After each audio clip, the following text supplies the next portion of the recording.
So it's a fairly broad church of people and sectors involved in governance, and each of them needs to play a role for the whole process to function well. But clearly, you do need regulation, you need a level playing field, you need a good regulatory structure, you need enforcement, and you need, critically, confidence in the regulatory system. So regulators do have a critical role to play.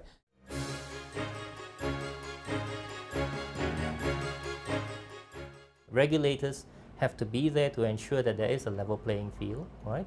One example that we just need to look at for this part of the world is connected transactions. Basically because you have a dominance of family-owned companies or state-owned companies or government-linked companies. So regulators have to be there to ensure that it's a level playing field. I mean, our interest in the exchange is setting a floor for corporate governance, using guidance and a variety of other mechanisms to improve the way and the approach that companies take to handling corporate governance issues. So one of the things we have quite clearly shied away from is trying to prescribe the right model for companies to follow in applying corporate governance. Clearly we have taken a body of opinion about what best practice is and have suggested to companies that they look at those sorts of issues and consider whether those sorts of issues are appropriate for individual companies. There isn't one simple best model of corporate regulation that will apply for all companies, and therefore a degree of flexibility is essential to allow companies to find the best way of addressing the issues that they face. In some of the corporate scandals of recent years, particularly in the United States, at least part of the blame has rightly or wrongly been laid at the door of auditors. We have asked our guests if they thought that auditors can play a role in good corporate governance, or is the auditor's roles necessarily limited to outside scrutiny of the financial accounts and records of the companies? Here's a sample of their replies.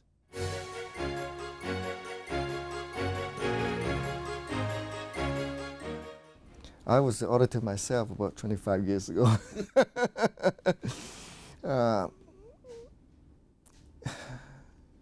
In the real world, you have the police, you have the thieves. If somebody wants to steal something, it's very difficult to stop them. You can have strong rules, you have auditors, but there are always ways to get around it. The auditors can only do their best to try to see if the statements are fair. But if management is trying to hide something, there's always ways to do it. And I think auditors can only do so much. You cannot rely totally on the auditors to ensure that everything is clean. The internal auditor is part of management. I mean, he's an independent part of management, but his job is on behalf of management to go round the company and to discover whether management's instructions and intentions embodied in policies and procedures for the most part are being followed, and also to form a judgment about the basic integrity of the people running the operating parts of the business.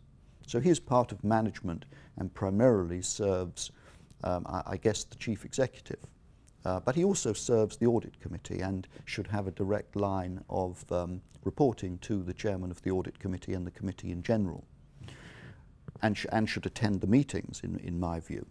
Now, the external auditor, of course, takes a somewhat different view. He comes without any connection to management, without any connection to the company at all, and he can take a broad view, a much broader view of whether the controls and procedures in the company are adequate. I mean, he would use as part of his tool the internal audit, a very important part of the review of the internal control system of the company that the external auditor undertakes. One group that is definitely becoming more interested in corporate governance and performance is shareholders. Shareholder power, for want of a term, is being manifested more frequently than ever before. Do shareholders have a role to play in the way company operates? Here's what Vincent Lee and David Webb had to say.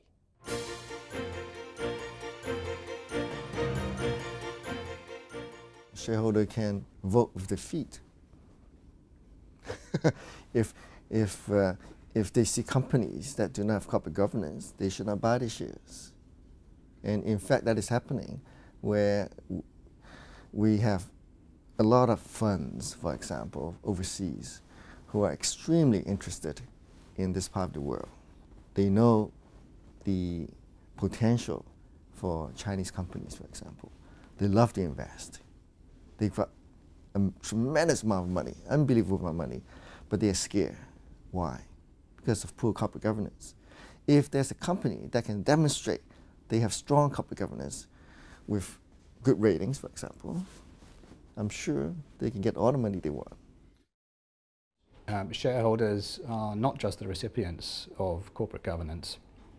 They have also, when they become shareholders, a responsibility to act in their own best interests. If they simply ignore the voting rights attached to their shares, which in my view are a very important part of that asset, then they are likely to underperform relative to investors who look at those voting rights and exercise them responsibly.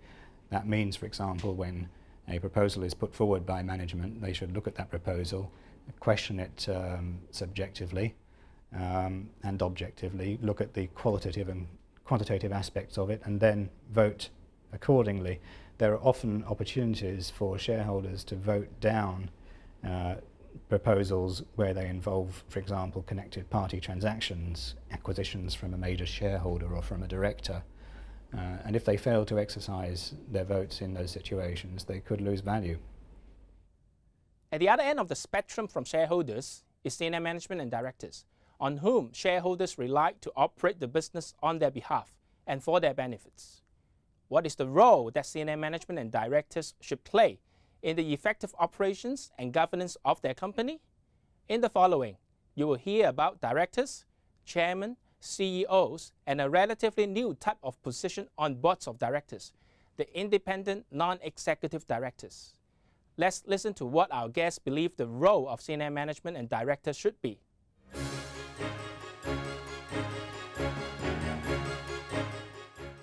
In my view, the really key players, I think, start with the chairman and the CEO. If you don't have complete commitment from the chairman and CEO, it's going to be extremely difficult to get corporate governance initiatives off the ground. I think the non-executive directors do have a crucial role to play and an increasing role.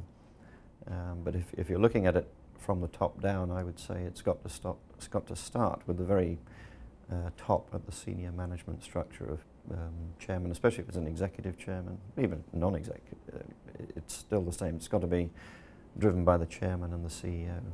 I strongly believe if we want to have a successful corporate governance system or implementation in a company, not just a listed company,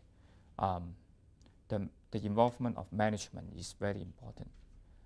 The chief executive and the directors, and as well as the company secretary, has to allocate and put a lot of efforts into it. Not just ask some people to do it. They have to participate themselves and allocate more resources and understand more himself, participate by themselves, and so that they can have more successful corporate governance.